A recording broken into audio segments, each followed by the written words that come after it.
Les maires ont été pris en considération, on entendait l'un d'entre eux dire ça, mais a-t-il répondu aux Gilets jaunes? Parce que c'est quand même ça le fond du problème. Non, les réponses concrètes, les solutions concrètes, elles ne pourront venir qu'après le grand débat. S'il décidait aujourd'hui ce que les Français vont lui demander demain, ça serait faire les choses à l'envers.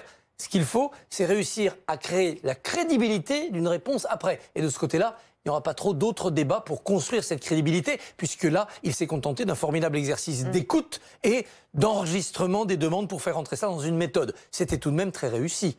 On n'a jamais vu ça. C'est la preuve déjà que la démocratie représentative, ça fonctionne bien, puisque ça met en mots structurés, avec des explications claires et des revendications simples, placides, sans violence, la réalité de terrain. Ça veut dire que entre le maillon le plus fondamental de la démocratie, le maillon de base, le maire, et le maillon sommital, le président de la République, le dialogue est rétabli. Ça crée une légitimité du dialogue plus forte que celle des manifestations plus ou moins violentes du week-end. De ce côté-là, c'est extrêmement réussi. Par ailleurs, ça veut dire que le débat maintenant est ouvert avec sa vraie philosophie, aucun tabou. Les 80 km/h, l'ISF, tout cela est sur la table. Attention, dit le président, il ne faudra pas seulement créer des problèmes à la France, notamment des problèmes de financement, il faudra aussi apporter des solutions.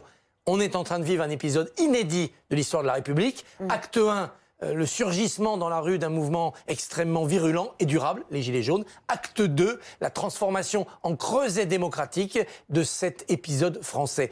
Un président aussi longtemps face à des maires, on ne l'a jamais vu. C'est mieux qu'un congrès de l'AMF. Ça ressemble à une sorte de salon de l'agriculture où le président passe du temps, écoute et doit après délivrer des solutions. Il faudra suivre ça jusqu'au bout. 13 fois ça, ça risque d'être évidemment un peu redondant, mais c'est une sorte d'alambic dans lequel le président va distiller un élixir républicain. Espérons que le jus du mois d'avril sera goûtu.